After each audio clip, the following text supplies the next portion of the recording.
नर्मदे हर. तिन्ही सांजा होत आलेले आहेत. आता 4:45 वाजलेले आहेत. आता पिपरोद्या गावी मला पोहोचायचंय आणि तिथून मेघनाद म्हणून आहे मैयाच्या किनाऱ्यावरचा आश्रम, त्या ठिकाणी पाहायचंय. गावाची शेती एवढी सुंदर आहे की अगदी प्लॅन करून जसे आपण लॉन्स तयार करतो तशा पद्धतीचं मन प्रसन्न करून टाकणारं हिरवंगार वातावरण. सगळीकडे दिवस मावळतीला चालल्यात.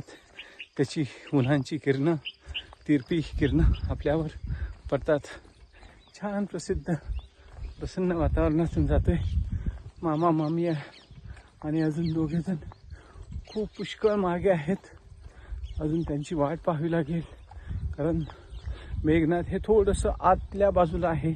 तिथून 3 किलोमीटर, जवळपास 6 वाजतील तिथे पोहोचायला. त्यामुळे जरा पाय उचलून चाललोय, पण खूप छान परिसर वाटला. प्रसन्न गाव आहे, शेती अगदी छान आहे. त्यामुळे मी हा आपल्या आनंदासाठी हे सर्व पाठवतो आहे. नर्मदे हर, नर्मदे हर.